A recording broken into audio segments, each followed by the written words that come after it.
Hello friends, आप सभी का हमारे यूट्यूब चैनल इन्फिनिटी पे स्वागत है। आज हम लोग डिटर्मिनेंट चैप्टर को समझेंगे, सीखेंगे। चलिए स्टार्ट करते हैं। जो भी बच्चे हमारे यूट्यूब चैनल पे नए हैं वो हमारे चैनल को लाइक, सब्सक्राइब और शेयर करें। चलिए स्टार्ट करते हैं। डिटर्मिनेंट डिटर्मिनेंट क्या होता है? डिटर्मिनेंट का डेफिनेशन क्या है? अ determinant is an expression of a function or a number is associated with a square matrix of order n cross n। सो क्या है? डिटर्मिनेंट एक एक्सप्रेशन है, एक फंक्शन है, एक नंबर है जो कि स्क्वायर मैट्रिक्स से एसोसिएट है। ठीक है, इसको डिनोट कैसे करेंगे? मॉड ए। ये यहाँ पे एक मैट्रिक्स है, मान लेते हैं मॉड ए डिटर्मिनेंट है, मॉड ए या डी ई टी ए और मॉड ऑफ ए आई जे। सो हम लोग सीखे थे ना मैट्रिक्स में कैसे ए आई जे ऐसे मैट्रिक्स को रिप्रेजेंट कर सकते हैं। सो इसी का अगर मॉड ले लेंगे तो हमारा, और याद रखना है कि वो स्क्वायर मैट्रिक्स होना चाहिए। ठीक है, हमेशा ये स्क्वायर मैट्रिक्स से ही रिलेटेड रहेगा। सो अभी हम लोग एग्जांपल लेते हैं। जैसे एक मैट्रिक्स है। ये हमारा मैट्रिक्स हो गया B11, B21, B31, B12, B22, B32, B13, B23, B33। ये हमारा 3x3 का 3x3 ऑर्डर का एक मैट्रिक्स हुआ। अगर अब हमको इसका डिटर्मिनेंट निकालना है तो डिटर्मिनेंट ए हुआ। ठीक है, इसको रिप्रेजेंट ऐसे करेंगे और इसको लिखेंगे कैसे? इसको लिखेंगे इसमें B11, B21, B31, B12, B22, B32, B13, B23, B33। यहाँ पे जो भी इसका ऑर्डर 3 है। ठीक है, इसका ऑर्डर 3 है और डिटर्मिनेंट को ऐसे रिप्रेजेंट करेंगे। ठीक है, यहाँ जो भी बी आई जे है सभी को क्या बोलते हैं? इसको बोलते हैं एलिमेंट्स। ठीक है, इसको बोलते हैं एलिमेंट्स, मतलब हर एक को बोलेंगे इसमें एलिमेंट। ठीक है, मैट्रिक्स में भी एलिमेंट बोलते थे। और इसको सॉल्व कैसे करते हैं वो देखेंगे। तो चलिए स्टार्ट करते हैं। Next, expansion of a determinant. अब जो डिटर्मिनेंट दिया हुआ है उसको कैसे एक्सपांड करेंगे? ठीक है, उसको एक्सपांड करने का रूल होता है। चलिए देखते हैं। पहला है expansion of a determinant of the second order. Second order का कोई एक है, मान लीजिए एक डिटर्मिनेंट है सेकेंड ऑर्डर का। सेकेंड ऑर्डर का डिटर्मिनेंट कैसे होगा? 2 रो 2 कॉलम होगा। ठीक है, मान लीजिए ये हमारा एक डिटर्मिनेंट है। ठीक है, इसको एक्सपांड कैसे करेंगे? इसको एक्सपांड करने का तरीका है, देखिए ये जो डायगोनल होता है इस डायगोनल को बोलते हैं हम लोग, इस डायगोनल को बोलते हैं प्राइमरी। ठीक है, इसको बोलते हैं प्राइमरी डायगोनल। और जो ये प्राइमरी ने प्रिंसिपल डायगोनल और लीडिंग डायगोनल। इस डायगोनल को क्या बोलते हैं? प्रिंसिपल डायगोनल, या फिर इसको बोलते हैं लीडिंग डायगोनल। लेफ्ट से ऊपर वाले लेफ्ट कॉर्नर से जो नीचे की तरफ जो डायगोनल बनता है किसी भी डिटर्मिनेंट का, उसको बोलते हैं प्रिंसिपल डायगोनल या फिर लीडिंग डायगोनल। ठीक है, और जो नेक्स्ट दूसरा डायगोनल बचा ए वाला, इस डायगोनल को बोलते हैं सेकेंडरी डायगोनल। ठीक है, इसको एक्सपांड कैसे करेंगे? इसको एक्सपांड करते हैं, प्रिंसिपल डायगोनल का जो भी एलिमेंट है उसको मल्टीप्लाई करेंगे। 2 × 5 10, फिर माइनस। ठीक है, माइनस ऑफ जो भी सेकेंडरी डायगोनल का एलिमेंट है 4 × 3 -12। ऐसे। सो क्या हो गया 10 + 12 मीन्स 22। सो इस तरह इसको एक्सपांड करते हैं, ठीक है। सो हम लोग सीखे सेकेंड ऑर्डर का कैसे एक्सपांड करेंगे। फिर जो भी प्रिंसिपल डायगोनल है उसका प्रोडक्ट माइनस जो भी सेकेंडरी डायगोनल है उसका प्रोडक्ट, ठीक है। सो ये सेकेंड ऑर्डर का हुआ। अभी इसका नेक्स्ट ऑर्डर का, हायर ऑर्डर का देखेंगे। Expansion of a determinant of third order. So third order का कैसे करेंगे, देखिए। थर्ड ऑर्डर का पहले थर्ड ऑर्डर का चेक करते हैं। सपोज कोई एक डिटर्मिनेंट है, मान लीजिए ये एक डिटर्मिनेंट है A1 A2 A3 B1 B2 B3 C1 C2 C3, ये हमारा एक डिटर्मिनेंट है, ठीक है। इसको कैसे करेंगे। सो इसको करने से पहले हम लोग एक साइन टर्म होता है, ठीक है। थर्ड ऑर्डर का साइन टर्म क्या रहता है, plus minus plus minus plus minus plus minus plus, alternate रहता है, ठीक है। इसमें हम लोग जो भी सेकेंड ऑर्डर का डिटर्मिनेंट बनाएंगे उसके बाद इसको करते हैं। देखिए जैसे फर्स्ट प्लस है, ठीक है। सो फर्स्ट कोई भी एक या तो कोई भी एक रो ले लीजिए, कोई भी एक डायगोनल, कोई भी एक कॉलम ले लीजिए, किसी भी एक रो या कॉलम से हम लोग इसको एक्सपांड कर सकते हैं। सो हम लोग यहाँ पे रो ले रहे हैं, ठीक है। सो पहला रो ले रहे हैं। सो पहला रो का पहला एलिमेंट क्या है, A1। सो यहाँ A1 लिखेंगे, उसका साइन क्या रहता है, पॉजिटिव, ठीक है। देखिए ए वाला से इसका साइन देखिए पॉजिटिव है तो यहाँ पॉजिटिव रहेगा, ठीक है। अभी जो नेक्स्ट बचा तो पहला रो का पहला है, सो इसको इसका पोजीशन क्या है, फर्स्ट रो फर्स्ट कॉलम, तो फर्स्ट रो फर्स्ट कॉलम को छोड़ देंगे तो बचेगा क्या, बचेगा हमारा यहाँ पे B2 C2 B3 C3, ठीक है। अभी हम लोग B1 को लेंगे। सो B1 का साइन क्या है, देखिए B1 का साइन रहेगा निगेटिव, सो यहाँ पे लिखेंगे माइनस B1, ठीक है। उसके बाद जो भी B1 का पोजीशन क्या है, फर्स्ट रो सेकेंड कॉलम, ठीक है। इसको छोड़ देंगे, जो भी बचा है मतलब A2 A3 C2 C3, ठीक है। उसके बाद है C1 लेंगे, C1 तो प्लस C1 का साइन प्लस होता है, ठीक है। और साइन हमेशा अल्टरनेट होता है, हमेशा याद रखेंगे।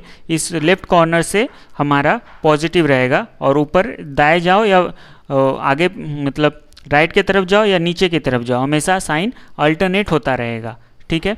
अगर सेकेंड ऑर्डर का रहता है तो वो ऐसे रहता है, ठीक है। थर्ड ऑर्डर का साइन ए रहता है, तो थर्ड ऑर्डर में C1, तो C1 का पोजीशन क्या है, फर्स्ट रो थर्ड कॉलम, तो बचा क्या ए वाला, तो इसको लिख लेंगे A2 B2 A3 B3, ठीक है। अभी देखिए सो A1 यहाँ आया, इसको सेकेंड ऑर्डर का हम लोग कैसे करते हैं उसको तो सीखे थे ना। B2 का C3 से मल्टीप्लाई होगा माइनस C2 का C3 से होगा माइनस B1, फिर A2 का C3 से होगा माइनस C2 का A3 से होगा, फिर प्लस C1, A2 का B3 से B2 का C3 से माइनस A3, ठीक है। अभी इसको मल्टीप्लाई कर देंगे A1 B2 C3 minus A1 C2 C3 minus A2 B1 C3 minus minus plus, उसके बाद हो जाता है A3 B1 C2, फिर यहाँ पे plus A2 B3 C1 minus A3 B2 C1। सो ये हमारा हो गया इसका एक्सपांसन, ठीक है। सो थर्ड ऑर्डर का एक्सपांसन हम लोग इस तरह से करते हैं डिटर्मिनेंट का। सो सेकेंड ऑर्डर सीख लिए, थर्ड ऑर्डर सीख लिए। अभी नेक्स्ट देखते हैं क्या है। नेक्स्ट है सारस रूल। एक सारस रूल होता है, ये सिर्फ याद रखेंगे, ये रूल सिर्फ हमारा थर्ड ऑर्डर मैट्रिक्स के लिए ही ओनली होल्ड करता है। अगर उससे ज़्यादा ऑर्डर थर्ड ऑर्डर मैट्रिक्स के लिए ही ए है, थर्ड ऑर्डर फोर्थ ऑर्डर के लिए या उससे ज़्यादा फिफ्थ ऑर्डर के लिए नहीं है। ये रूल आएगा ही नहीं, ठीक है, ये होल्ड ही नहीं होगा ये रूल। तो थर्ड ऑर्डर के सारस रूल्स अगर एग्ज़ाम में कभी आया तो कैसे करेंगे देखिए। इसको करने के लिए एक एग्जांपल लेते हैं। देखिए मान लीजिए एक डिटर्मिनेंट है। क्या है डिटर्मिनेंट? डिटर्मिनेंट मान लीजिए 1 -2 4 -3 4 5 5 3 6, ये हमारा मान लीजिए एक डिटर्मिनेंट है, ठीक है। सारस रूल से करेंगे तो कैसे करेंगे? सारस रूल से करने के लिए हम लोग जो भी फर्स्ट और सेकंड है सब इसको पहले ऐसे लिख लेंगे 1 -2 4, ठीक है, -3 4 5 5 3 6, ये लिख लेंगे। और जो फर्स्ट और सेकंड कॉलम जो है उसको फिर से लिखेंगे 1 -2 4 और इसका -3 4 एंड 5, ठीक है, ऐसे लिख लिए। अभी हम लोग इसका एक एक डायगोनल बनाएंगे, जो भी डायगोनल है उसको बनाएंगे। तो देखिए 3 डायगोनल बनेगा ऐसे करके, 1 2 3 एलिमेंट आना चाहिए, ठीक है। इसको नहीं लेंगे, इसमें 2 एलिमेंट है तो 3 आ गया, ठीक है। और दूसरा इस सम को ये हो गया पहला, उसके बाद दूसरा पीछे से लेंगे, ठीक है, यहाँ से, सॉरी इसको नहीं, ग्रीन लेते हैं थोड़ा समझ में आएगा। 1 2, ठीक है, ऐसे कर लेते हैं और फिर ये हो गया ऐसे। देखिए सो जो भी पहले रेड वाला जो भी लाइन है उसको मल्टीप्लाई करके ऐड करेंगे। सो कैसे करेंगे देखिए, 1 × 4 × 6 कितना हो गया? 1 × 4 4 4 × 6 24, फिर यहाँ आएगा प्लस का साइन, ठीक है, प्लस कितना आएगा? -3 × 3 -3 × 3 -9 और 9 9 चौका 36 मीन्स -36। उसके बाद प्लस 5 दूनी 10 10 पचे 50 -50, ठीक है, ये आ गया। अभी इसको हम लोग एक ब्रैकेट में रखेंगे। इस ब्रैकेट में रखने के बाद माइनस करेंगे। किसको माइनस करना है? जो ग्रीन वाला जो डायगोनल है उसको मल्टीप्लाई करके ऐड करके उसको हम लोग माइनस करेंगे। अभी देखिए पीछे से करेंगे, 3 दूनी 6 त्रिक 18 और 2 3 दूनी 6 6 6 के 36, 3 दूनी 6 6 6 के 36 हुआ और माइनस माइनस प्लस हुआ मतलब 36 आएगा। फिर प्लस 1 × 3 3 3 × 5 15 प्लस 5 × 4 20 20 × 4 80, ठीक है। अभी सबको सिंप्लीफाई कर देंगे। यहाँ आ जाएगा, देखिए ए माइनस में है, ए भी माइनस में, ए प्लस में है। सो ये दोनों माइनस को ऐड कर दीजिए, कितना हो जाएगा? 86। इसमें से 24 को माइनस कर लीजिए, कितना हो जाएगा? ए माइनस में है, ए प्लस में है, सो माइनस साइन बड़ा है, माइनस आ जाएगा। और 6 में से 4 गया, 2 यहाँ 6 मतलब 62, यहाँ पे आ जाएगा -62 और यहाँ पे लिखेंगे माइनस, इसको ऐड करेंगे, इसको ऐड करेंगे तो 6 5 11 1 9 10 13 131, इसको करेंगे तो फिर आ जाएगा -193। सो इसका आंसर कितना हो गया? -193। सो इस प्रकार हम लोग सारस रूल से इसको कर सकते हैं। अभी देखिए इसको अगर हम लोग थर्ड ऑर्डर का डिटर्मिनेंट है, इसको जो पिछला स्लाइड में हम लोग सीखे, अगर उससे करना चाहे उससे भी कर सकते हैं। देखिए उससे भी इतना ही आंसर आएगा। इस साइड में करेंगे, देखिए क्या आएगा? पहला का क्या आता है? पॉजिटिव, तो +1, ठीक है। उसके बाद उसका डिटर्मिनेंट लिखेंगे, जो भी बचा है 4 6 5 3, यहाँ पे लिखेंगे 4 3 5 6। दूसरा का क्या होता है? माइनस, ठीक है। रो लीजिए या कॉलम लीजिए, कोई एक लेना है, कोई भी रो या कॉलम कोई एक लेना है, तो हम फर्स्ट रो ही ले रहे हैं, ठीक है। सो यहाँ -3 है, सो ऑलरेडी माइनस है तो +3 हो जाएगा। ऑलरेडी माइनस कहाँ से आया, जो हम लोग सीखे थे उसका साइन रूल, ऐसे ये हमेशा याद रखना है, ठीक है। सो ए वाला एलिमेंट ले रहे हैं, सो इसका माइनस आएगा, ठीक है। जो एलिमेंट लेंगे उसका साइन वहाँ पे पुट करेंगे, ठीक है।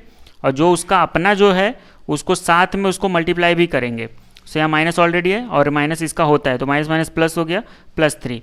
सो इसको हटाएंगे तो क्या बचा, -2 4 3 6 एक, सो आ जाएगा -2 4 3 6, ठीक है। उसके बाद क्या आएगा, 5 मीन्स +5, इसका प्लस होता है। सो इसका ये है फर्स्ट रो, थर्ड कॉलम हो हटाएंगे, बचा है ये इतना, इसको लिख लेंगे इधर -2 4 4 5, ठीक है। अभी देखिए क्या आ जाएगा, 1 इधर है, 1 का छोड़िए तो आ जाए 6 चौके 24 -5 3 15, ठीक है।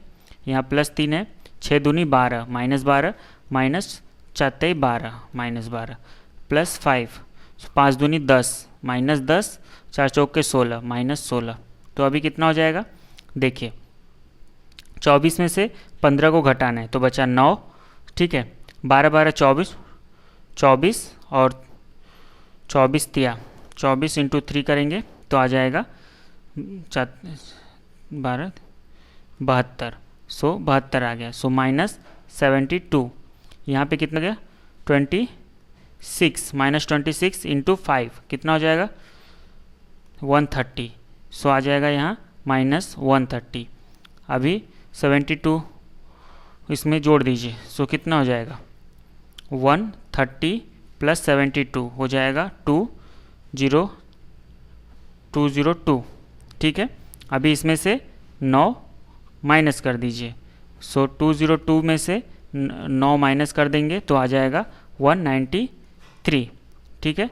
आ गया ना 193, देखिए दोनों का आंसर सेम आया। सो इस प्रकार हम लोग देखें, हाँ हमेशा याद रखना है सारस रूल तभी यूज़ कर सकते हैं जब हम ए थर्ड ऑर्डर का हो। कौन सा ऑर्डर हो, ऑर्डर हमारा थर्ड रहना चाहिए। लेकिन जो हम ये रूल देखे हैं एक्सपांसन का, थर्ड ऑर्डर का, ये किसी भी ऑर्डर के डिटर्मिनेंट के लिए लागू होगा। सारस रूल सिर्फ थर्ड ऑर्डर डिटर्मिनेंट के लिए ही लागू होता है। सो चलिए यहाँ तक आप लोग समझ गए। चलिए नेक्स्ट देखते हैं। नेक्स्ट होता है माइनर्स एंड कोफैक्टर। माइनर्स और कोफैक्टर क्या होता है, देखिए माइनर्स और कोफैक्टर होता है जो भी एलिमेंट ले रहे हैं उसका जो पोजीशन है, जैसे फर्स्ट रो फर्स्ट कॉलम ले रहे हैं, देखिए एक मान लेते हैं एक डिटर्मिनेंट है, यहाँ पे क्या है,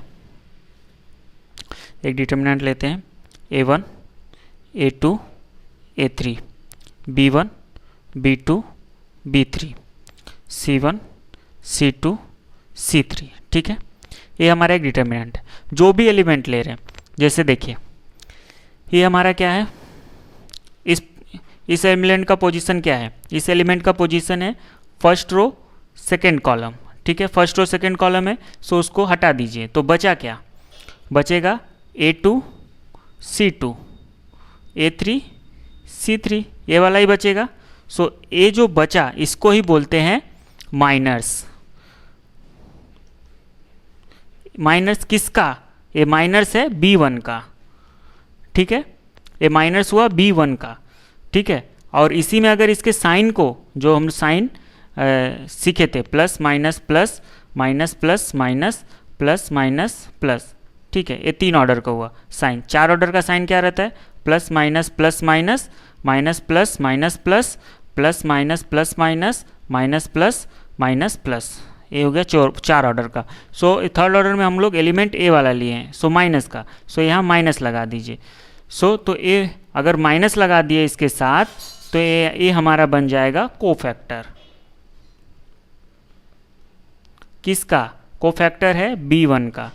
सो बिना साइन का, जो उसका साइन है, अगर वो साइन हटा देंगे सो उसको बोलते हैं माइनस, अगर साइन उसको लिख देंगे तो उसको बोलते हैं कोफैक्टर, ठीक है। नेक्स्ट है अभी देखिए किसी और एलिमेंट का देखते हैं, इसका देखते हैं A3 का। सो A3 का पोजीशन क्या है, A3 का पोजीशन है third third row first column, ठीक है, third row first column. So third row और फर्स्ट कॉलम को हटा देंगे तो बचा क्या, हमारा ए वाला इतना बचा। सो इसको हम लोग डिटर्मिनेंट फॉर्म में लिख लेंगे B1 B2 C1 C2। सो ये हमारा क्या हो गया, ये हमारा हो गया माइनस किसका, A3 का। और इसे का साइन, तो A3 का क्या रहता है, देखिए A3 का पॉजिटिव रहता है। सो इसका पॉजिटिव ही रहेगा तो कोई नहीं करेंगे। सो तो इसका माइनस और कोफैक्टर सेम, तो इसको कोफैक्टर भी बोलेंगे, ठीक है, समझ में आया। सो इस प्रकार हम लोग करते हैं, ठीक है। और इसी को बोलते हैं माइनस और कोफैक्टर। कभी कभार सवाल परीक्षा में आता है कि दिए हुए डिटर्मिनेंट्स का माइनर और कोफैक्टर डिटरमाइन कीजिए, ठीक है। तो इस तरह से हम लोग उसका माइनस निकालेंगे और उसके साथ जो उसका साइन, मतलब यहाँ देखिए, यहाँ प्लस लिखेंगे, यहाँ पे लिखेंगे B1 C1 B2 C2। तो ये इसका हो गया कोफैक्टर। सो ये हो गया कोफैक्टर, ये हो गया माइनर्स। सो इस तरह हम लोग करते हैं। चलिए नेक्स्ट देखते हैं। नेक्स्ट है एडिशन ऑफ द डिटर्मिनेंट। सो दो डिटर्मिनेंट का एडिशन क्या होता है वो समझना है, ठीक है। दो डिटर्मिनेंट का एडिशन होता है, देखिए कोई भी, मान लीजिए हमारे पास एक डिटर्मिनेंट दिया है, ठीक है। अगर हमारे पास एक, मान लीजिए एक डी डिटर्मिनेंट दिया है, ए है A1 A2 A3 B1 B2 B3 C1 C2 C3, ये हमारा एक डिटर्मिनेंट है। और एक डिटर्मिनेंट है D1, इसका क्या है, ये है A1 प्लस L1, उसके नीचे है A2 A3, यहाँ पे हुआ B1 प्लस M1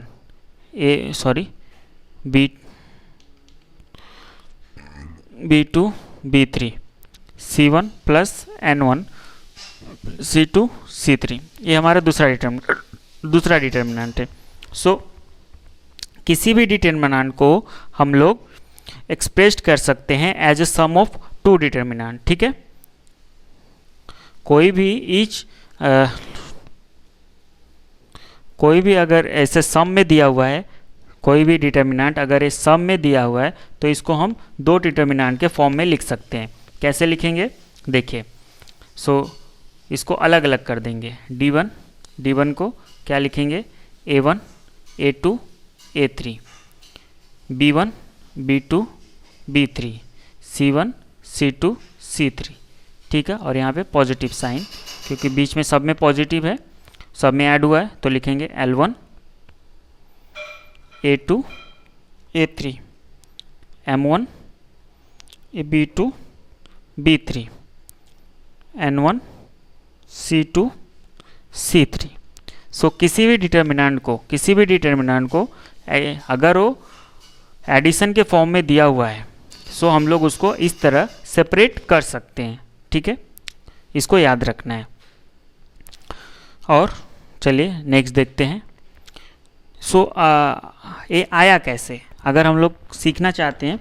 अगर सपोज ये तो मेरा रो में दिया, रो में एडिशन हुआ है तो रो में कर देंगे। अगर कॉलम में दिया हुआ है तो कॉलम को अलग कर देंगे, ठीक है। सपोज यही यहाँ पे ऐड होता, सपोज ये यहाँ पे ऐड हो A1 plus K1 A2 plus K2 A3 plus K3, ठीक है। और यहाँ पे B1 B2 B3 C1 C2 C3 ऐसा दिया हुआ है, तो इसको दो फॉर्म में कैसे लिखेंगे, A1 A2 A3 B1 B2 B3 C1 C2 C3।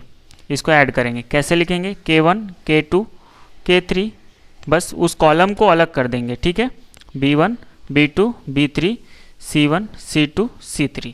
सो इस तरह हम लोग लिखेंगे। सो हम लोग रो का भी सीख लिए और कॉलम का भी सीख लिए। सो इस तरह हम लोग एडिशन करते हैं दो डिटर्मिनेंट का जो दिया हुआ है, ठीक है। चलिए नेक्स्ट देखते हैं।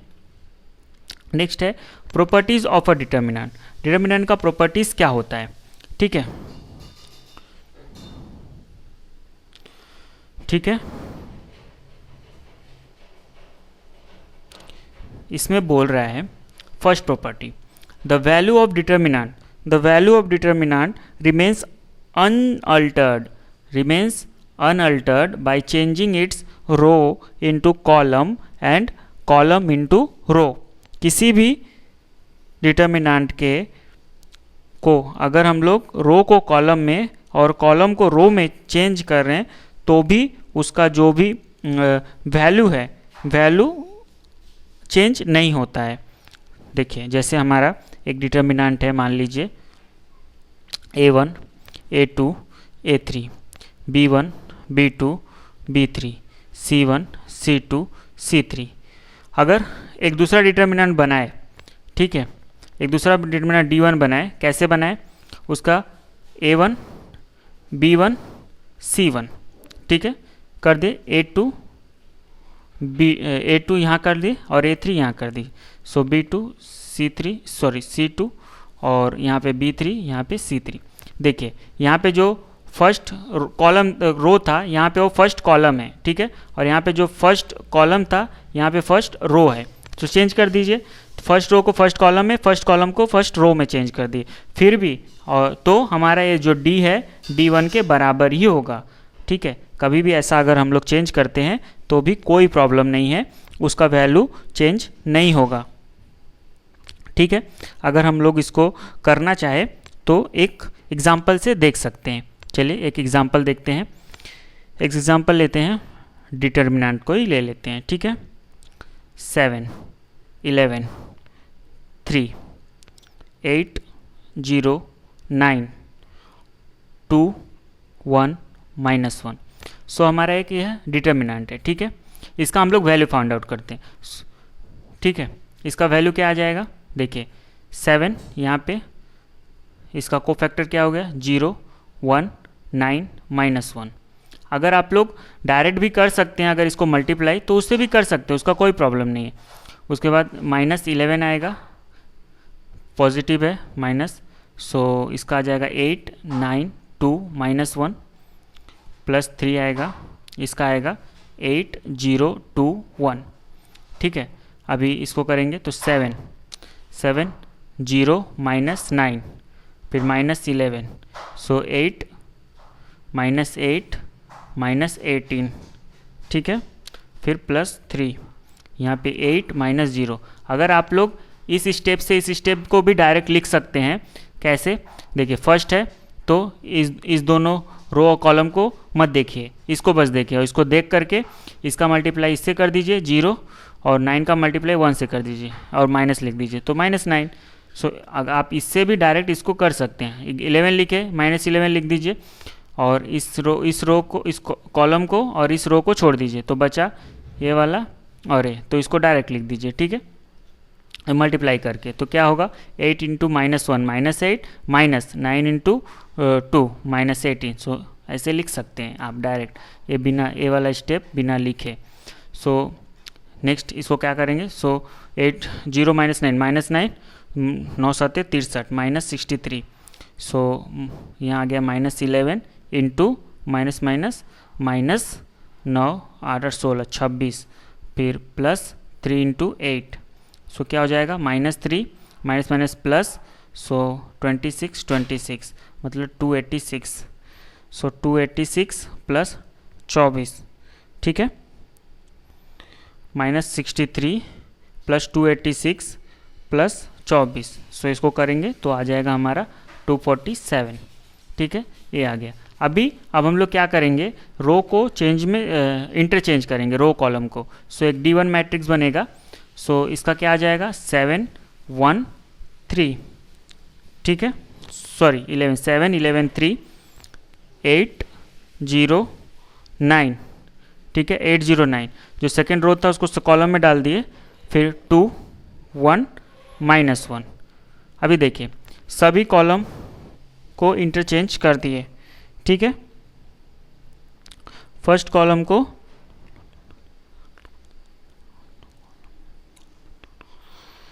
जो भी कॉलम था उसको रो में कर दिए और जो भी रो था उसको कॉलम में चेंज कर दिए।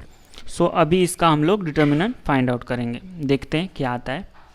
7 हो जाएगा -0 -9 फिर ये रहा 8, ठीक है, -8 यहाँ पे कितना आ जाएगा, -8 आया, सो -11 -3, फिर यहाँ पे आ जाएगा +2 को लिखेंगे तो 99 -0, ठीक है। क्या आ जाएगा, 9 सत्ते 63, 11 3 11 88 इंटू 3 26 264, सो +264 प्लस सॉरी ओह गलत, यहाँ 264 नहीं आएगा, 11 3 14 होता है ना, 8 चौका 32, 8 3 11 112, सो यहाँ आ जाएगा 112 और यहाँ पे आ जाएगा 198, सो इसको सिंप्लीफाई करेंगे, सो हमारा आ जाएगा 247, आ गया ना। जो ऊपर आया वही हमारा नीचे भी आया। सो जो भी कॉलम इंटरचेंज कर रहे हैं, सो हमारा जो भी कॉलम था उसको रो में बदल दिए और जो भी रो था उसको कॉलम में बदल दिए, तो भी हमारा जैसा का तैसा ही रहेगा। सॉरी, यहाँ पे C2 होगा, यहाँ पे B3 होगा, ठीक है। हाँ, सो इस तरह जो भी रो और कॉलम को इंटरचेंज किए, सो हमारा उसका वैल्यू अनचेंज नहीं होगा। सो नेक्स्ट, चलिए नेक्स्ट देखते हैं।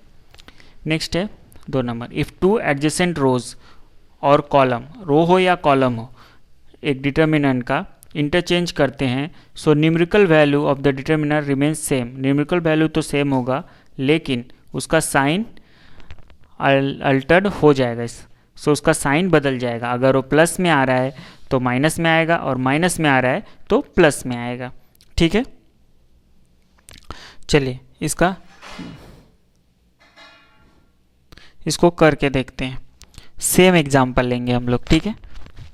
सो डी लिए, कैसा था डी हम लोग का, 11 था, 0 1 सॉरी 7 8 2 3 9 माइनस, ये दूसरा एग्जांपल है। सो हमारा एक डिटर्मिनेंट है, ठीक है। एडजेसेंट रो को हम लोग चेंज कर रहे हैं, ठीक है।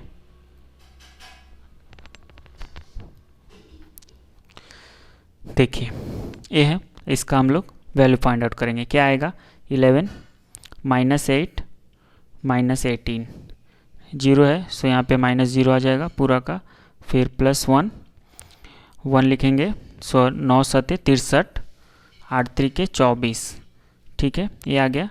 सो 11 18 + 8 26 हो गया, 26 का मल्टीप्लाई 11 से होगा, सो आ जाएगा 286, ठीक है। सो यहाँ पे 286 प्लस यहाँ पे माइनस आएगा, -286 प्लस 63 -24, सो क्या होगा, 63 -24 9 और 5 2 39, सो यहाँ पे आ जाएगा 39। सो 286 में से 39 को माइनस करेंगे तो आ जाएगा 742, सो इसका आंसर आ जाएगा हमारा -247, ठीक है। ये इसको याद रखेंगे, -247। अभी हम लोग उसके रो को इंटरचेंज करेंगे, उसके रो को इंटरचेंज करेंगे, ठीक है। जो भी रो कॉलम है उसको इंटरचेंज करके लिखेंगे। देखिए एक D1 मैट्रिक्स बनाए, सो हम लोग क्या कर रहे हैं, फर्स्ट रो को सेकेंड रो में कर दे रहे हैं, सेकेंड रो को फर्स्ट रो में। सो आ जाएगा इधर 7 8 2, यहाँ पे आ जाएगा 11 0 1, इधर आ जाएगा 3 9 -1, ठीक है। अभी इसका वैल्यू डिटरमाइन करते हैं, तो इधर आ जाएगा 7 0 -9, ठीक है, प्लस सॉरी -8, ठीक है, -8 आ गया, सो आ जाएगा -11 -3, उसके बाद यहाँ पे 2 है तो +2, इसका आ जाएगा 11 × 9 99, फिर माइनस 0।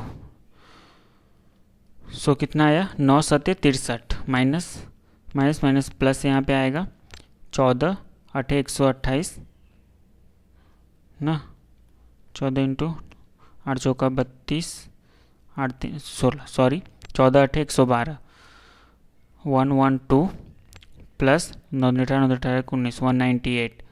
ठीक है, सो अभी इसको सिंप्लीफाई करेंगे तो क्या आएगा, 112 प्लस 198, 8 2 10 का 0 80 लेख 10 11 80 लेख 310 माइनस 63 करेंगे, 10 में से 3 गया 7 और 10 में 6 गया 4, यहाँ पे 2। सो देखिए ये पॉजिटिव में आया ना, यहाँ पे देखिए पॉजिटिव है। सो हम लोग इस रो को इसको यहाँ लिखे और इसको यहाँ लिखे, मतलब इंटरचेंज किए। सो हमारा वैल्यू जो था वो माइनस से पॉजिटिव में आ गया। सो यही कहना चाह रहा है प्रॉपर्टीज़ में कि अगर हम जो भी एडजेसेंट रो या कॉलम को किसी भी, सो आप लोग जो भी किसी दो कॉलम को इंटरचेंज करके इसका वैल्यू फाइंड आउट करेंगे और हमको कमेंट सेक्शन में बताएंगे कि उसका आ रहा है या नहीं आ रहा है और कितना आ रहा है। ठीक है, चलिए नेक्स्ट देखते हैं। नेक्स्ट है, इफ़ टू रोज और column of a determinant are identical the value of the determinant is 0।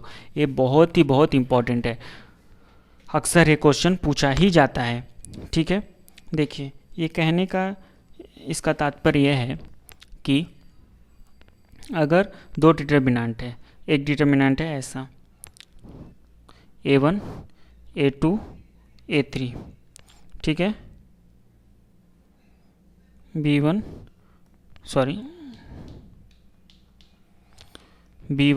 B2 B3 C1 C2 C3। ठीक है,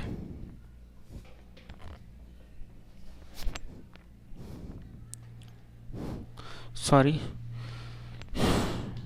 गलत हो गया, यहाँ 1 ही लिखना है।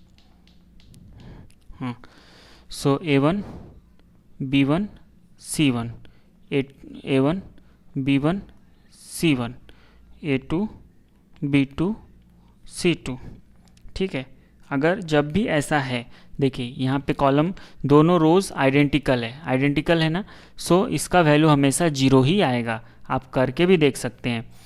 ठीक है, और अगर दो कॉलम है, एक मैट्रिक्स लेते हैं D2, अगर दो कॉलम भी सेम हुआ तो भी उसका वही आएगा A2 A3 B1 B2 B3 B1 B2 B3। देखिए यहाँ ये दोनों कॉलम सेम है, इसका भी वैल्यू 0 ही आएगा। चलिए इसको हम लोग करके देखते हैं। ठीक है, देखिए यहाँ डिटर्मिनेंट लिए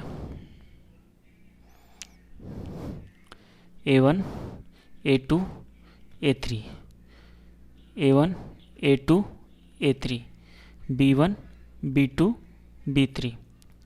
ये हमारा एक डिटर्मिनेंट है जिसमें दो कॉलम सेम है। अभी इसको हम लोग एक्सपांड करेंगे। कैसे करेंगे, A1 क्या आ जाएगा इधर A2 B3 minus A3 B2। ठीक है, उसके बाद आएगा minus A1 A2 B3 A2 B3 और minus A3 B3 sorry B2।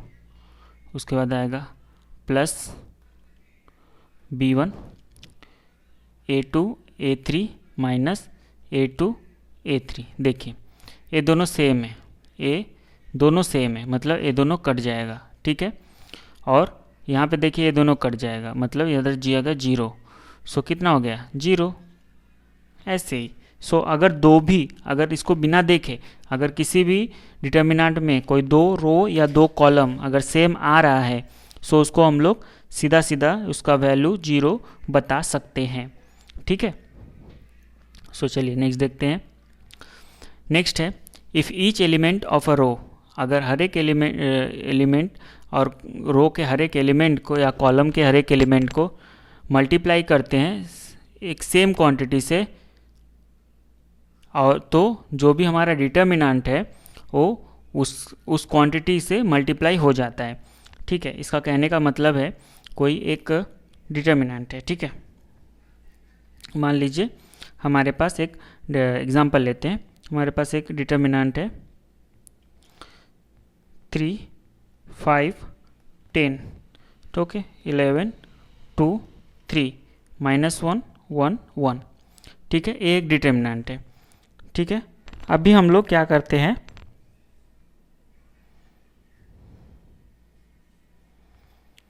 और एक दूसरा डिटर्मिनेंट बनाते हैं D1।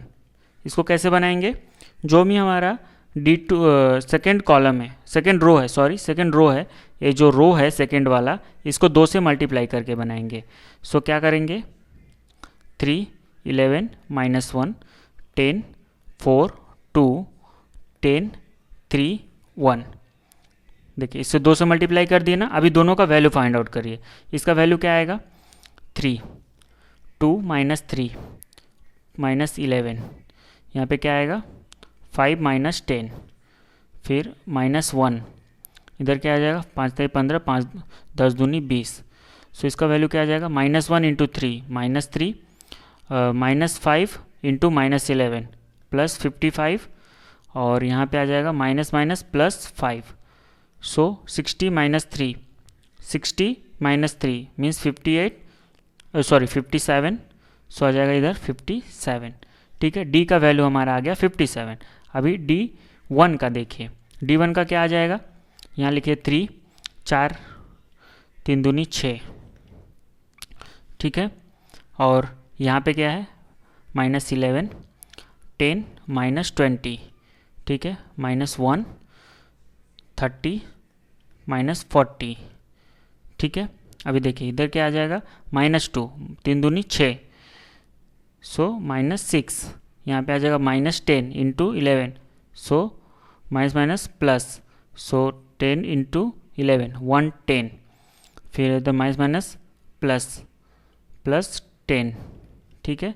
अभी कितना आ जाएगा, अगर इसमें से 6 माइनस करेंगे तो आ जाएगा 4 इसमें जोड़ दीजिए तो 114।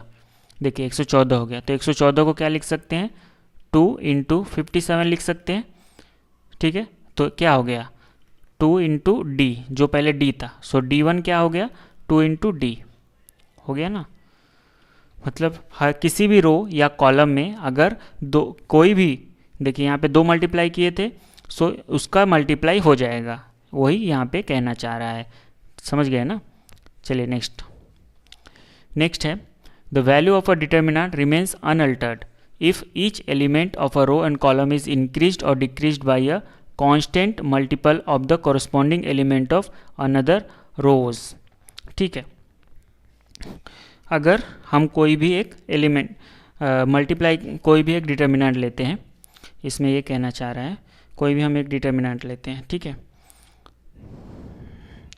A1 A2 A3 B1 B2 B3 C1 C2 C3, ये हमारा एक डिटर्मिनेंट है, ठीक है। सो एक दूसरा डिटर्मिनेंट हम लोग बना रहे हैं, कैसे बना रहे हैं, जो भी हमारा एक दूसरा डिटर्मिनेंट बना रहे हैं, कैसे बना रहे हैं, किसी जैसे एक कॉलम है, ठीक है, एक रो है ना, इस रो में पहले एक कांस्टेंट मल्टीप्लाई कर रहे हैं m, ठीक है, m मल्टीप्लाई करके इसमें जोड़ दे रहे हैं फर्स्ट रो में, तो क्या आ जाएगा A1 + m A3, ठीक है, B1 + m B3 C1 + m C3, ठीक है, सब में जोड़ दिए और बाकी सब वैसा ही रहेगा।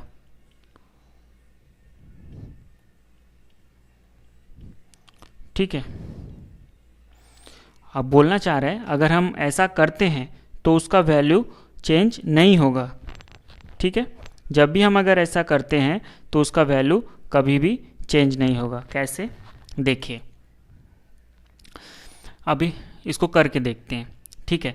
सो हम लोग क्या पढ़े थे, जब हमारा ऐसा लिखा है कोई भी मैट्रिक्स तो इसको हम लोग 2 मैट्रिक्स में चेंज कर सकते हैं। कैसे, A1 A2 A3 B1 B2 B3 C1 C2 C3, और यहाँ पे क्या लिख सकते हैं प्लस, यहाँ लिख सकते हैं M A3 A2 A3 M B2 B2 B3 sorry यहाँ B3 था, यहाँ पे M C3 C2 C3, ठीक है। अभी देखिए इसमें M मल्टीप्लाई है सब में, सो M कॉमन ले सकते हैं, क्योंकि हम लोग पढ़े थे कि जो भी हम लोग अगर उसमें मल्टीप्लाई करेंगे, सो जो नया मैट्रिक्स बनेगा उसी का मल्टीप्लाई होता है पहले वाले मैट्रिक्स का।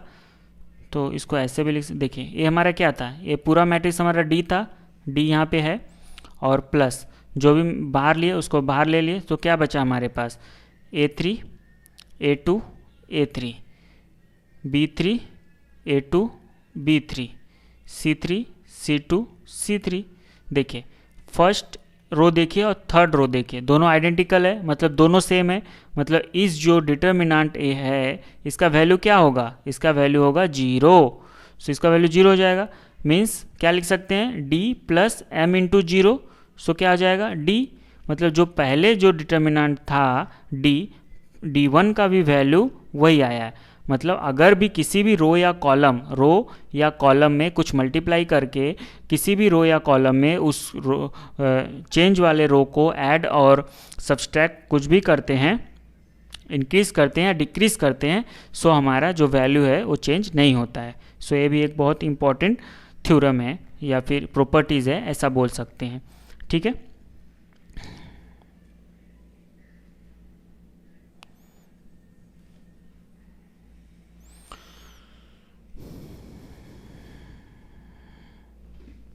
चलिए नेक्स्ट देखते हैं। नेक्स्ट है rule of multiplication of a determinant, ठीक है। देखिए इसका 2-3 रूल है। सो देखिए 2-3 रूल है। सो कैसे कैसे मल्टीप्लाई कर सकते हैं दो डिटर्मिनेंट को, रो बाय, सॉरी सीधा लिखते हैं, रो बाय रो या रो बाय कॉलम या कॉलम बाय कॉलम या कॉलम बाय रो, कोई एक फॉलो करेंगे, ठीक है। तीनों में से कोई एक फॉलो, चारों में से कोई एक फॉलो कीजिए, आपके सुविधा भी रहेगा और याद भी अच्छे से रहेगा।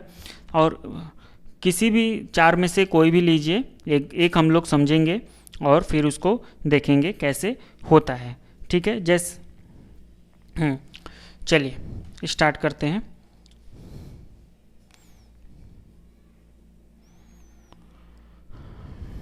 हमारा एक दो मैट्रिक्स टू सेकेंड ऑर्डर का लेंगे, सेकेंड ऑर्डर का छोटा भी रहेगा और समझने में भी इजी होगा, ठीक है।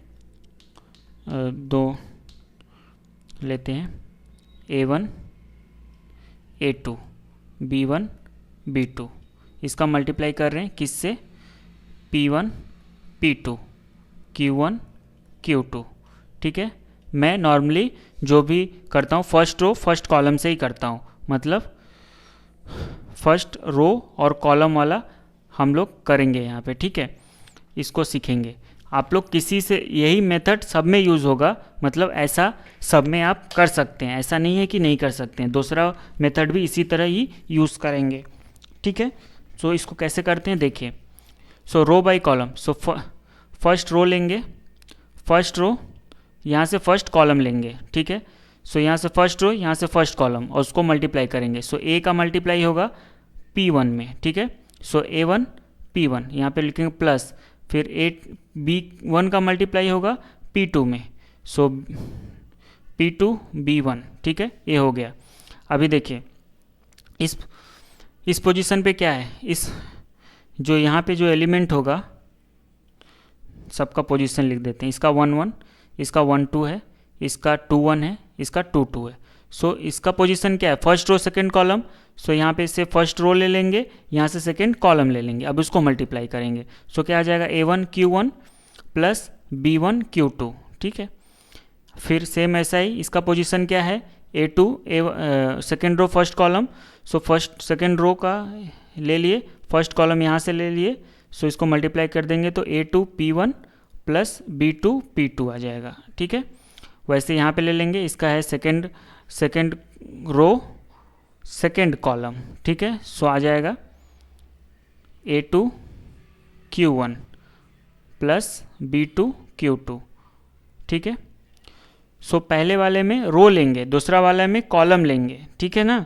इसको बोलते हैं रो और कॉलम। अगर रो बाय रो करना है सो फर्स्ट वाले में से भी रो लेंगे, सेकंड वाले में से भी रो लेंगे, ठीक है। अगर कॉलम बाय कॉलम करना है तो फर्स्ट वाले में से कॉलम लेंगे, सेकंड वाले में से भी कॉलम लेंगे। अगर कॉलम बाय रो करना है तो फर्स्ट कॉलम लेंगे, सेकंड वाले में से रो लेंगे। सो इस प्रकार हम लोग कर सकते हैं, ठीक है। हम ए वाला सेकंड रो और कॉलम वाला मेथड यूज़ करते हैं। इजी क्यों रहता है, पोजीशन से हम लोग इसको याद कर सकते हैं। सो फर्स्ट वाला में 1 1 मतलब first row first column, first में से फर्स्ट रो लेंगे, सेकंड में से फर्स्ट कॉलम लेंगे। दूसरा पोजीशन होता है 1 2 मतलब फर्स्ट रो लेंगे, दूसरा में सेकंड कॉलम लेंगे। तो ये ऐसे कर सकते हैं, ठीक है। अगर 3 वाला है सो 3 वाला में उसको इसमें जुड़ता रहेगा, जो भी रहेगा यहाँ पे जुड़ जाएगा, यहाँ पे जुड़ जाएगा और एक नया इधर भी आएगा, इधर भी आएगा। सो थर्ड ऑर्डर का हो जाएगा वो, ठीक है। चलिए नेक्स्ट देखते हैं। हाँ, अगर देखिए नोट, इसमें नोट ये कर सकते हैं आप, अगर दो अलग अलग ऑर्डर का है, देखिए इसका क्या है, ए थर्ड ऑर्डर का है, ए कितना है, सेकेंड ऑर्डर का है। सो इसका मल्टीप्लाई कैसे होगा, इसका मल्टीप्लाई भी होगा, ठीक है। कैसे होगा, इसका मल्टीप्लाई करने के लिए हमको जो सेकंड ऑर्डर का है उसको पहले थर्ड ऑर्डर में बदलना पड़ेगा, ठीक है। थर्ड ऑर्डर में कैसे बदलेंगे देखिए।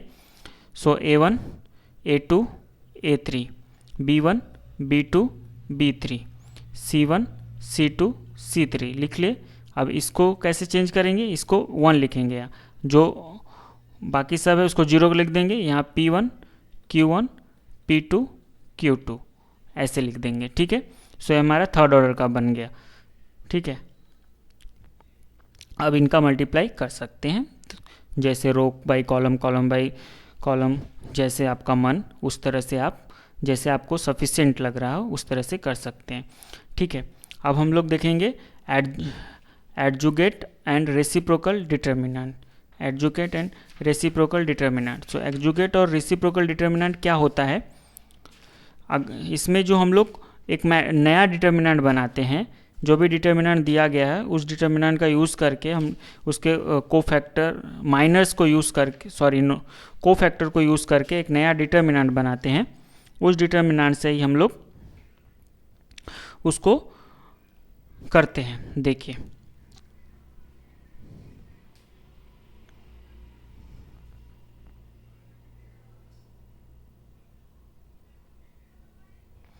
सो एडजुगेट, इसको बोलते हैं एडजुगेट, या फिर बोलिए एडजॉइंट,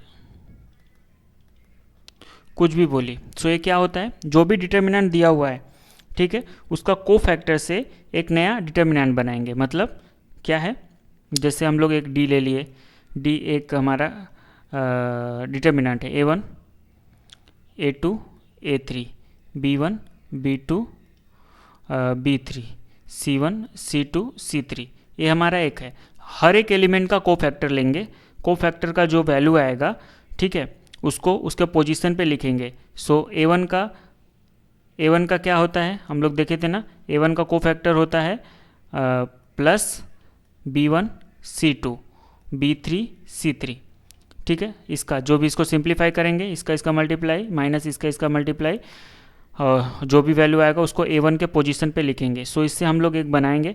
अभी सपोज मान लेते हैं इसको, इस पूरे को मान लेते हैं आएगा A1, ठीक है। सो इसका नया डिटर्मिनेंट क्या बनेगा, A1 A2 A3 B1 B2 B3 C1 C2 C3। सो ठीक है, ये हमारा बना। ये स्मॉल वाला है, ये कैपिटल ABCD है। सो इसका जो बना, इसको हम लोग A डैश से डिनोट करते हैं। सो एडजॉइंट को क्या बोलते हैं, किससे डिनोट करते हैं, A डैश से, और उसका कोफैक्टर से जो हम लोग का नया डिटर्मिनेंट बनता है वही हमारा एडजॉइंट होता है, ठीक है। अभी इसमें हम लोग रेसिप्रोकल या इन्वर्स किसको बोलते हैं, हर एक एलिमेंट रेसिप्रोकल या तो इन्वर्स। अभी देखिए क्या करना है, जो D का वैल्यू आएगा, ठीक है, ये जो D का वैल्यू एक आएगा ना, इसको अगर सिंप्लीफाई कर देंगे, इसको डी को डी को सिंप्लीफाई करेंगे, सो डिटर्मिनेंट को, सो हमारा जो भी वैल्यू आएगा उसको हर एक से डिवाइड कर दो, मतलब a1 divide by D, b1 divide by D, sorry D, c1 divide by D, यहाँ पे आ जाएगा a2 डिवाइड बाई डी, यहाँ पे आ जाएगा b2 डिवाइड बाई डी, यहाँ पे आ जाएगा c2 डिवाइड बाई डी, यहाँ पे आ जाएगा a3 डिवाइड बाई डी, पे आएगा b3 डिवाइड बाई डी, यहाँ पे आएगा c3 डिवाइड बाई डी। सो इस तरह से आ गया, ठीक है। इसको ऐसे भी लिख सकते हैं 1 बाई डी क्यूब, सब में से d कॉमन ले लिए, और इनटू ये जो बचेगा वो हमारा d डैश ही होगा, सो यहाँ पे आ जाएगा d डैश, ठीक है। सो रेसिप्रोकल क्या होता है, एडजॉइंट डिवाइड बाई d का क्यूब। सो इस तरह से हम लोग कर सकते हैं, ठीक है। इसका अगर एक एग्ज़ाम्पल लेना है तो चलिए एक एग्ज़ाम्पल से इसको सीखते हैं। देखिए हमारा एक डी लेते हैं, क्या है 4 1 2 7 3 5 5 1 3, ठीक है। इसका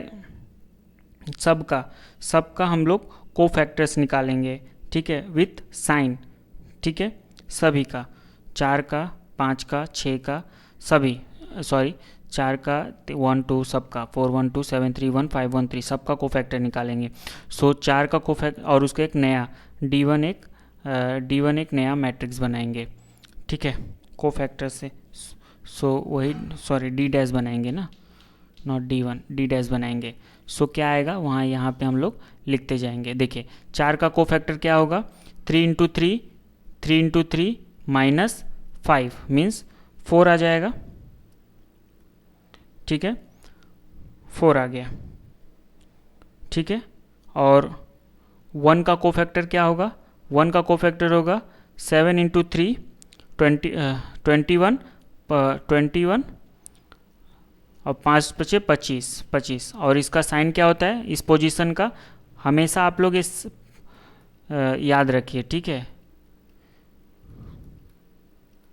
सो इसका साइन निगेटिव होता है, माइनस आया, सो यहाँ क्या आ जाएगा, यहाँ -4, बाहर में माइनस है मतलब इसका भी 4, सो यहाँ पे इसका भी आ जाएगा 4, ठीक है।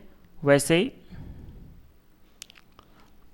किसका करेंगे अब, इसका 2 का क्या आ जाएगा, 7 माइनस 5 तय 15, कितना हो जाएगा, और इसका होता है प्लस, तो यहाँ पे हो जाएगा 8 -8, ठीक है, -8 लिखेंगे।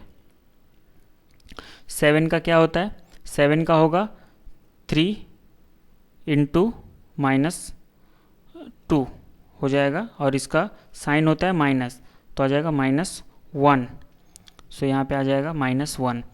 3 का बचा, ये वाला 3 का हम लोग देख रहे हैं, सो इस 3 का होगा 4 12, ठीक है, 4 12 और 5 दूनी 10, कितना हुआ, और इसका होता है पॉजिटिव, ठीक है। सो इसका पॉजिटिव होता है, सो आ जाएगा +2, ठीक है, यहाँ पे 2 लिखेंगे। उसी तरह आता है हमारा 5 का, ये इस वाले 5 का देख रहे हैं, सो इसका आ जाएगा आपका 4 - 5, और ये आता है हमारा माइनस में, ठीक है। सो इसका आ जाएगा +1, ठीक है, सो यहाँ पे लिखेंगे 1। उसके बाद इसको इरेज कर लेते हैं, इसका कोई यूज़ नहीं है, एक बार करने के बाद इसको आप मन में भी कर सकते हैं, आप लोग को दिखाने के लिए यहाँ पे कर रहे हैं। सो इस 5 का भी निकालेंगे, इस 5 का आ जाएगा इसका प्लस माइनस प्लस, तो इसका प्लस ही होता है, और इसका आ जाएगा 5 3 दूनी 6 मतलब -1, सो इधर आ जाएगा -1, और इस 1 का निकालेंगे तो आ जाएगा 5 का 20 7 दूनी 14, ठीक है, और इसका आता है माइनस, ठीक है, तो आ जाएगा -6, सो यहाँ लिखेंगे -6, और इस 3 का निकालेंगे, इस 3 का आ जाएगा 4 12 और 7, ठीक है, सो इसका आ जाएगा 5, इसका प्लस ही होता है, सो इसका 5। सो ये हमारा क्या हुआ, ये हमारा निकला एडजॉइंट। ठीक है, ये हमारा एडजॉइंट निकल गया। अभी इसका रेसिप्रोकल निकालना है। रेसिप्रोकल निकालने के लिए इसका मॉड निकालना पड़ेगा, डी को सिंप्लीफाई करना पड़ेगा। डी को सिंप्लीफाई करिए, 4 इंटू, देखिए डी को सिंप्लीफाई करने का तरीका जो भी इजी है,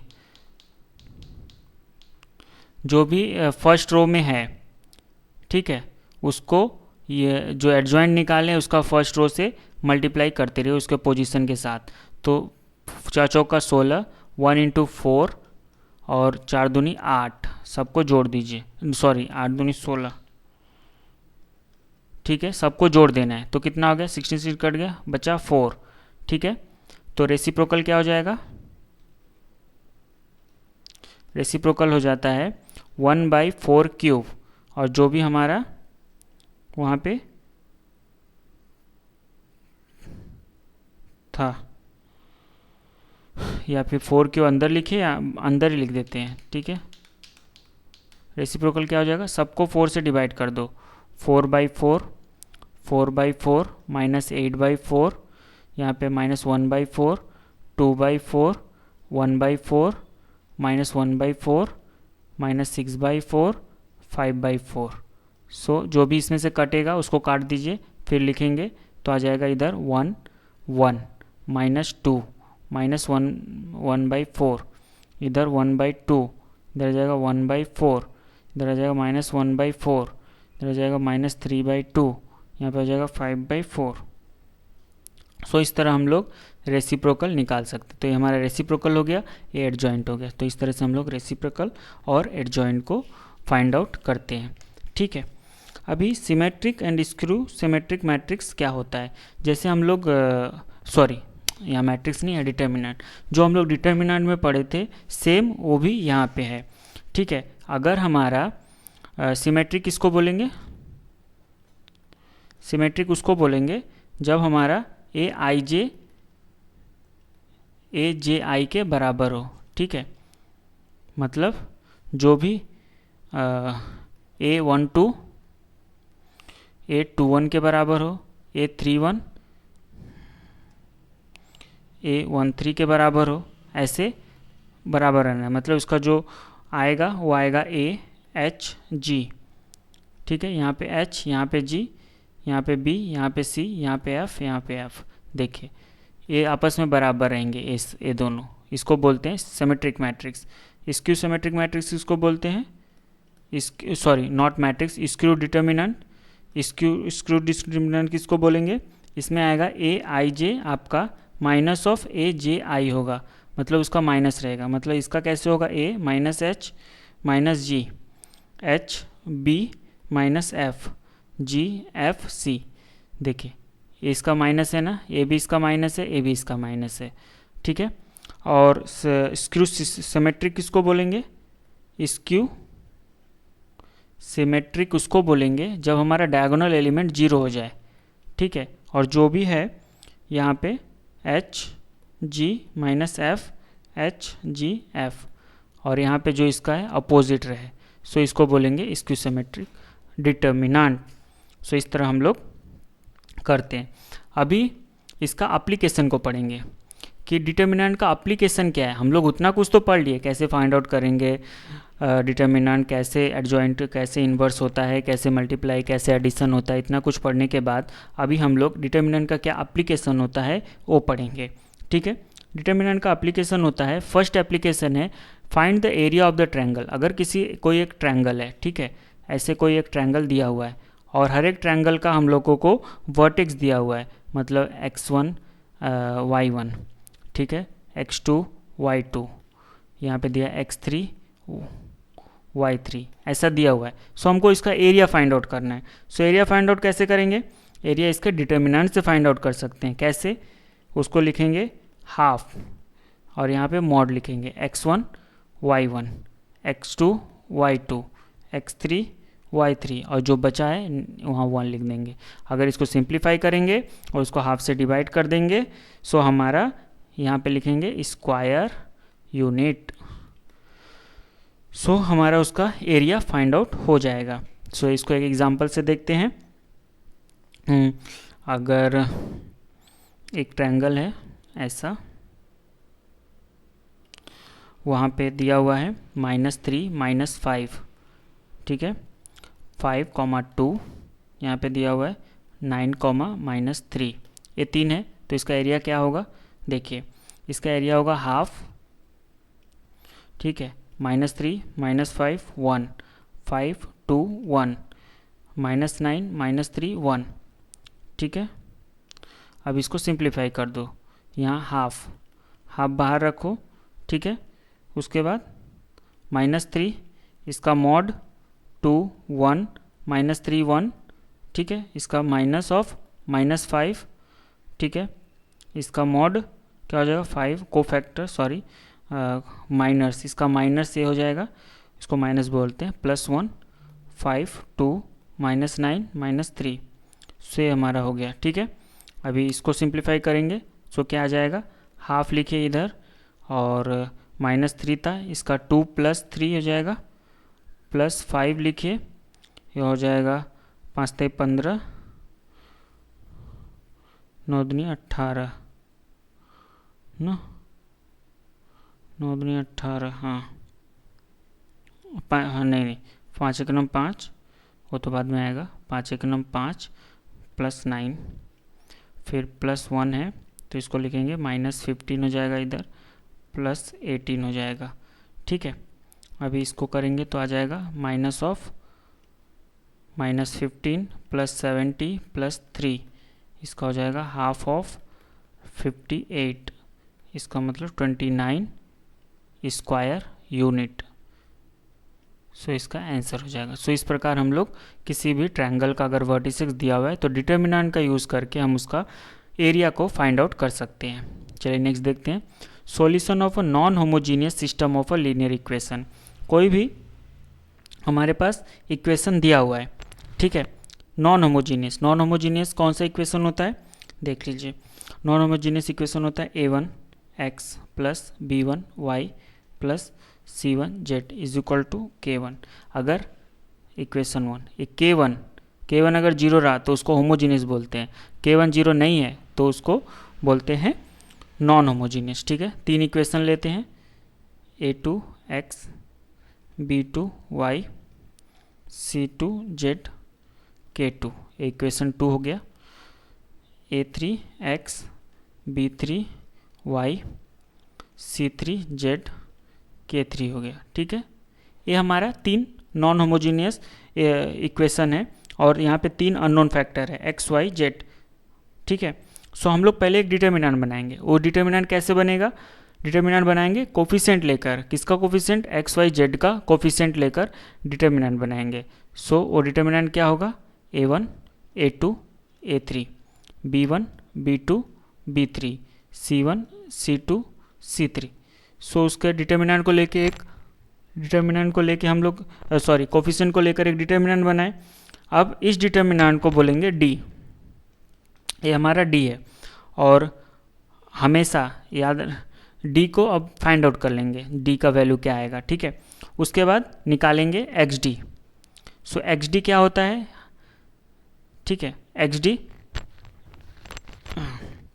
xd होता है जो भी मतलब a1 a2 a3 है, इसको हटा के इस कांस्टेंट को लिखिए, k1 k2 k3, ठीक है। और यहाँ पे लिखिए b1 b2 b3 c1 c2 c3, ठीक है, ये हो गया। और इसको मान लेते हैं हम लोग, इसको मान लेते हैं d1, ठीक है। सो x का मान क्या हो जाएगा? x का मान हो जाएगा d1 / d। उसी तरह d2 बनेगा, d2 क्या रहेगा? a1 a2 a3, सो k1 k2 k3 c1 c2 c3, इसको d2 बोलेंगे। यहाँ से हम लोग का y का वैल्यू आएगा। सो y का वैल्यू क्या हो जाएगा? y का वैल्यू हो जाएगा d2 / d। उसी तरह C1 को हटा करके, इस रो को हटा करके उसके K1 K2 K3 लिखेंगे, लास्ट कॉलम को हटा करके वहाँ पे K1 K2 K3 जो कांस्टेंट है उसको लिखेंगे। सो उससे हमको Z का वैल्यू मिलेगा, उसको बोलते हैं हम लोग D3 डिवाइड बाई D। सो इस तीनों से हम लोगों को X और Y और Z मिल जाएगा। सो यहाँ पे नोट करेंगे अब हम लोग, ठीक है, मेन यहाँ पे है। सो नोट करने वाली बात है, ठीक है। जो 3 इक्वेशन था 1, 2 और 3, उसका यूनिक सॉल्यूशन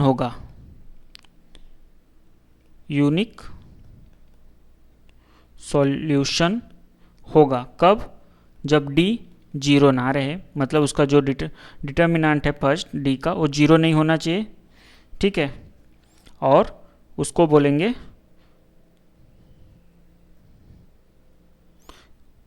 जो 3 इक्वेशन है इसको बोल सकते हैं हम लोग कंसिस्टेंट सिस्टम ऑफ इक्वेशन, ठीक है, पहला कंडीशन। दूसरा कंडीशन क्या है? दूसरा कंडीशन है D is equal to D1 is equal to D2 is equal to D3 is equal to 0, सभी का मान 0 आ जाए, ठीक है। सो इक्वेशन 1, 2, 3 तीनों को have infinite number of solution. So इसका इनफाइनाइट नंबर ऑफ सॉल्यूशन आ जाएगा, ठीक है। 3 नंबर क्या है? अगर D 0 है, ठीक है, अगर D 0 है और at least D1, D2 and D3 में कोई 1, एटलीस्ट एनी 1 नॉट 0, कोई 0 एनी, उसमें से कोई एक भी अगर 0 नहीं बचता है, 0 नहीं होता है, तो तीनों इक्वेशन जो हमारा 1, 2, 3 नंबर जो इक्वेशन है तीनों, ठीक है, सो उसको बोलेंगे हैज़ नो सॉल्यूशन। और इस कंडीशन को बोलते हैं इनकंसिस्टेंट सिस्टम ऑफ इक्वेशन, ठीक है। इसमें से कोई एक नॉट 0 है और D 0 हो जाता है। पहले आता है D 0 नहीं है तो उसको कंसिस्टेंट बोलेंगे और यूनिक सॉल्यूशन होगा उसका। और एक D 0 हो गया और इसमें से कोई एक 0 नहीं होता है, कोई एक 0 नहीं होता है और बाकी सब 0 होता है, तो उसको बोलते हैं इनकंसिस्टेंट सॉल्यूशन। और अगर सभी 0 D, D1, D2, D3 0 हो जाता है तो इसका जो भी इक्वेशन 1, 2, 3 दिया हुआ है, जो 1, 2, 3 है, जो तीनों इक्वेशन था, ये तीनों हो जाएगा इनफाइनाइट सॉल्यूशन, ठीक है। चलिए नेक्स्ट देखते हैं। नेक्स्ट हमारा है solution of a homogeneous system of a linear equation, ठीक है। होमोजीनियस क्या होता है? देखिए, होमोजीनियस जो है A1x B1y C1z is equal to 0, जहाँ K1 K2 K3 था वहाँ पे यहाँ पे 0 होगा, ठीक है। इसी को बोलते हैं homogeneous equation. So equation 2, equation 3 रहेगा A3x B3x C3x सॉरी यहाँ y होगा plus C3z is equal to 0। So ये हमारा 3 इक्वेशन है, ठीक है। तो इसमें भी वही करेंगे, D फाइंड आउट करेंगे। D क्या हो जाएगा? A1 A2 A3 B1 B2 B3 C1 C2 C3, ठीक है, तीनों हो गया। और इसमें